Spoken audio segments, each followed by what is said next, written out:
আসসালামু আলাইকুম বন্ধুরা, কেমন আছো তোমরা? আশা করি সকলে অনেক ভালো আছো। আজকে আমরা ইলমুল ফারায়েজের নতুন একটা অধ্যায় নিয়ে আলোচনা করব। আজকে আমরা যে অধ্যায়টা নিয়ে আলোচনা করতে যাচ্ছি সেটি হলো নিজবনের অবস্থা। আমরা ইতিপূর্বে 5টি ভিডিও আমরা আপলোড দিয়েছি, সেখানে আমরা কিন্তু ইলমুল ফারায়েজের অনেক বিস্তারিত আলোচনা করে ফেলেছি। যদি তোমরা ভিডিওগুলো না দেখে থাকো তাহলে এখনই তোমরা ভিডিওগুলো দেখে ফেলো। আর আজকে আমরা চলো আমাদের নতুন পাঠ শুরু করি। তো আজকে আমরা পড়ব নিজবনের অবস্থা। ইলমুল ফারায়েজে মূলত নিজবনের 5টি অবস্থা রয়েছে। এর ভিতরে চলো আমরা প্রথম অবস্থা দেখি। নিজবনের প্রথম অবস্থা, মৃত ব্যক্তির নিজবন একজন থাকলে দুইয়ের এক অংশ পায়।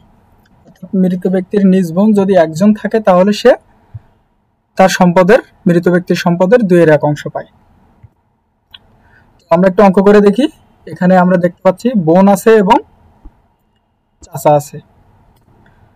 তো নিজবন আছে, সে তার অংশ হিসেবে দুইয়ের এক অংশ পাবে এবং চাচা সবসময় আসাবা হবে। তাহলে মাসালা কি হবে? মাসালা হবে নিজবন, যেহেতু এখানে একটি ভগ্নাংশ আছে, হরটাকে আমরা মাসালা করে দেব, মাসালা 2। তাহলে দুইয়ের এক যদি আমরা কাটাকাটি করে তাহলে এককে এক, সেই এক আমরা নিজবনকে দিয়ে দেব এবং বাকি যে অবশিষ্ট একটাকে সেটা আমরা চাচাকে দিয়ে দেব। এখন দেখি নিজবনের দ্বিতীয় অবস্থা। মৃত ব্যক্তির নিজবন 2 বা ততোধিক থাকলে তারা 3-এর 2 অংশ পায়। 2 বা ততোধিক, 2 বা ততোধিক। পূর্বে কিন্তু আমরা কন্যার অবস্থা এরকম দেখেছি, কন্যা একজন থাকলে 2-এর এক অংশ পায়, কন্যা যদি একাধিক থাকে তাহলে তারা 3-এর 2 অংশ পায়। ঠিক অনুরূপভাবে এখানে মৃত ব্যক্তির নিজবন যদি নিজবন যদি 2 বা ততোধিক থাকে তাহলে কিন্তু তারা 3-এর 2 অংশ সম্পদের অধিকারী হয়। আমরা অঙ্ক করে দেখি। বোন আছে এখানে 2 জন এবং সাথে চাচা আছে। 2 বোনকে আমরা 3-এর 2 অংশ দিচ্ছি এবং চাচাকে আসাবা করতেছি। তাহলে মাসালা কি হবে? মাসালা হবে 3কে আমরা মাসালা করে দেব। তাহলে 3-এর 2। তাহলে কি হবে? কাটাকাটি করলে 1, 2 1 2। তাহলে এখানে আমরা 2 পাচ্ছি আর এখানে অবশিষ্ট 1 পাচ্ছি। দেখি, তাহলে 2 আমরা নিজবনকে দিয়ে দিলাম এবং অবশিষ্ট 1 আমরা চাচাকে দিয়ে দিলাম। এটা ছিল দ্বিতীয় অংশ। তৃতীয় অংশে মৃত ব্যক্তির নিজ ভাই থাকলে নিজবন আসাবা হবে। অর্থাৎ যদি মৃত ব্যক্তির নিজের ভাই থাকে তাহলে নিজের ভাই, আপন ভাই যদি থাকে তাহলে নিজের আপন বোন কি হবে? আসাবা হবে। ওই যে আমরা গত দিনের ক্লাসে বলেছিলাম যে 4 শ্রেণীর মানুষ আসাবা হচ্ছে, সেখানে ভাই, নাতি, পুত্র, এরকম 4 শ্রেণী, তারপর হলো চাচা, এরকম 4 শ্রেণী আমরা উল্লেখ করেছিলাম। তো তোমরা দেখে নাও, সেটা পিছনের ভিডিওতে আছে। তো এখানে আমরা দেখছি নিজ ভাই থাকলে নিজ বোন আসাবা হবে এবং ভাই বোনের দ্বিগুণ অংশ পাবে। অর্থাৎ ভাই যদি 2 পায়, বোন পাবে কত? 1।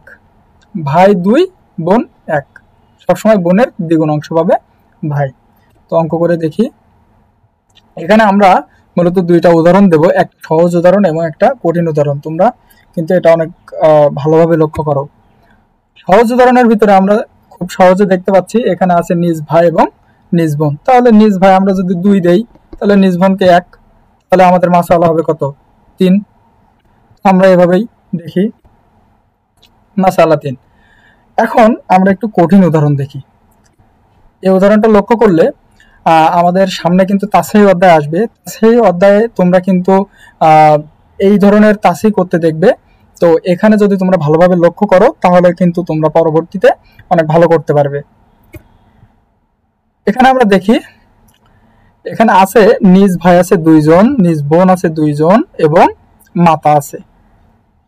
আমরা মাতা অংশ যদি পুত্র থাকে তাহলে মা কত পাবে? ছয়ের এক অংশ পাবে। এটা যখন আমরা মায়ের অংশ পড়বো তখন আমরা বুঝতে পারবো অবশ্যই। তো এখানে বোন যেহেতু আসাবা হবে, ভাই থাকলে বোন আসাবা হয়, আর ভাই তো সবসময় আসাবাই। তাহলে এখন আমরা অংশ দিয়ে দিই। অংশ কত? মার এখানে অংশ আছে 6, তাহলে আমরা এখানে মাসালা কত করব? মাসালা আমরা 6 দিয়ে করব। তাহলে আমরা 6 দিয়ে মাসালা করব। 6 হলো আমাদের মাসালা। 6 থেকে মাকে কত দেব? 6, 6 এর 1 এর 6। তাহলে এখানে আমরা কাটি, কাটলে কত থাকে? এককে 1। সেই 1 আমরা মাকে দিয়ে দেব। এখন দেখো, এখন একটা জিনিস ভালো করে লক্ষ্য করো যে আমরা মাকে 1 দিয়ে দিছি, তাহলে আমাদের হাতে আছে কত? 6 মেলানোর জন্য হাতে আছে আমাদের এখনো 5। তাহলে এখানে একটা তাসির কিন্তু একটা সুন্দর নিয়ম, এটা ভালো করে লক্ষ্য করো। হাতে আছে 5, এই 5 আমরা কাকে দেব? নিজ বোন। যে এখানে আছে নিজ বোন এবং নিজ ভাই। বোন এবং ভাইয়ের ভিতরে সব থেকে কম অংশ কে পায়? আমরা জানি বোন সব থেকে কম অংশ পায়। আমরা বোনকে অবশিষ্ট 5 দিয়ে দেব। এখানে বোনকে কি করব? অবশিষ্ট 5 দিয়ে দেব। তো বোন যদি 5 পাই তাহলে ভাই কত পাবে? বোনের ডাবল, তাহলে ভাই কত পাবে? 10। তাই আমরা ভাইকে 10 দিলাম, বোনকে অবশিষ্ট 5 দিলাম এবং বোনের ডাবল কাকে দিলাম? ভাইকে দিলাম। এখানে 2 জন বোন 5 পাচ্ছে, এজন্য 2 জন ভাই 10 পাচ্ছে। যদি একজন বোন 5 পাইতো তাহলে 2 জন ভাই কিন্তু আরো বেশি পাইতো। ঠিক আছে? তখন 2 জন ভাই কিন্তু 20 পাইতো, কারণ একজন বোন একাই 5 পাচ্ছে। তাহলে 2 জন ভাই কত পাবে? একজন বোনের ডাবল পাবে একজন ভাই, তাহলে 2 জন ভাই তার ডাবল হয়ে যাবে না? সেহেতু এখানে তখন 20 হইতো। তো দেখি, এখন দেখি 5 আর 10 আর 3, এই 3 কিভাবে আসলো? এখন ভাইয়ের অংশ কত? ভাই হলো ডাবল পায় এবং বোন সিঙ্গেল পায়। ভাই 2 আর বোন কত? 1। 2 আর 1 যোগ করলে কত হয়? 3। এই 3 দিয়ে আমরা মূল মশলাকে গুণ করব। তাহলে 3 6 কত? 18। এখন এই 3 দিয়ে আবার মায়ের এই একাংশকে আমরা গুণ করব। তাহলে 3 অক্ষে 3। তাহলে এখন আমরা যোগ করি, 10 যোগ 5 যোগ 3 সমান সমান 18। 18 মিলে যাচ্ছে। কিন্তু এখানে দেখো বোন আছে 2 জন, কিন্তু অংশ আছে 5। এখন 5 তো 2 জনের ভিতরে ভাগ করতে গেলে আমাদের ভগ্নাংশ চলে আসবে, দশমিক চলে আসবে। তো তাসি আমরা মূলত এজন্য করি যাতে আমাদের দশমিক না থাকে, পূর্ণ সংখ্যা চলে আসে। তাহলে এখানে আমাদেরকে আবার কি করতে হবে? আবার আমাদের তাসি করতে হবে। তো আমরা এবার তাসি কিভাবে করব? দেখো দেখো এখানে আমরা এবার মাথা গুনবো। মাথা কেমন? ভাই 2 জন ভাইয়ের 2 জন ভাই আছে, তার মানে 2। 2 জন বোন আছে, তার মানে 2। আর মা একজন, তার মানে 1। কারণ এগুলোকে আমরা লসাগু করব। তো 2 দিয়ে যদি লসাগু করি তাহলে 1 1 1। তাহলে আমাদের 2 গুণ 1 সমান সমান 2। তাহলে এই 2টাকে দিয়ে আমরা এই মূল এর গুণ করব। গুণ 2 18 দুনা 36, এই সেই 36। এখন আমরা এই 2 দিয়ে প্রত্যেক অংশরে গুণ করব। 2 দিয়ে যদি 10 এর গুণ করি তাহলে এখানে আমরা কত পাবো? 20। 2 দিয়ে 5 এর গুণ করলে 10। 2 দিয়ে যদি 3 এর গুণ করি 6। দেখো তাহলে 20 যোগ 10 যোগ 6 সমান সমান 36 মিলে যাবে। এই 36 আমাদের কি মিলে যাবে। দেখো সেই অংশটা আমরা পেয়ে গেলাম। এটা কিন্তু ছিল আমাদের কঠিন একটা উদাহরণ। এর ভিতরে আমরা কিন্তু 2টা নিয়মে তাসি দেখিয়েছি। প্রথমে একটা নিয়মে তাসি দেখিয়েছি, পরবর্তীতে কিন্তু এখানে কিন্তু আরেকটা নিয়মে তাসি দেখিয়েছি। তোমরা যদি এই নিয়মটা না বুঝতে পারো তাহলে তোমরা কমেন্টে জানাও, আমি অবশ্যই বুঝিয়ে দেওয়ার চেষ্টা করব। তো আমরা চতুর্থ অবস্থা দেখি। নিজ বোনের চতুর্থ অবস্থা, মৃত ব্যক্তির কন্যা অথবা যদি নাতনি থাকে, নিজ বোন যদি 1 বা একাধিক হয় তারা আসাবা অংশ পায়। কে থাকলে? নিজের কন্যা। মৃত ব্যক্তির নিজের কন্যা যদি থাকে অথবা নিজের নাতনি থাকে, তাহলে নিজ বোন একজন থাক অথবা একাধিক থাক, তারা সবাই কি হবে? আসাবা হবে। আমরা অঙ্ক দেখি। কন্যা আছে ধরো 2 জন আর বোন আছে, তাহলে কন্যা কত পাবে? 2 জন, 3 এর 2 অংশ পাবে। আর বোন কত পাবে? বোন তো আসাবা হবে। তাহলে আমরা মাসালা করব, এই 3কে আমরা মাসালা ধরে ফেললাম, কারণ এখানে অন্য কোনো ভগ্নাংশ নাই। তাহলে আমরা এখানে অংশ দিয়ে দিই। কন্যাকে কত দিলাম? 2। কেন 2 দিলাম? এই যে 3 এর 2 কাটি, কাটলে 2 1 2, সেই 2 এখানে দিলাম। আর বাকি 1 থেকে 1 আমরা বোনকে আসাবা হিসেবে অতিরিক্ত অংশ দিয়ে দিলাম। এখন আমাদের পঞ্চম অবস্থা, নিজ বোনের পঞ্চম অবস্থা দেখি। মৃত ব্যক্তির পুত্র, বংশীয় পুত্র, নিজের ছেলে, তারপর নিজের ছেলের ছেলে, পুত্রবংশীয় পুত্র, পিতা থাকলে সর্বসম্মতিক্রমে নিজ বোন বঞ্চিত হবে। ইমাম আবু হানিফা রাহিমাহুল্লাহর মতে দাদা থাকলেও নিজ বোন বঞ্চিত হবে। তার মানে এখানে দেখো পুত্র, পুত্রবংশীয় পুত্র আর পিতার কথা উল্লেখ আছে, এখানে দাদা উল্লেখ নাই।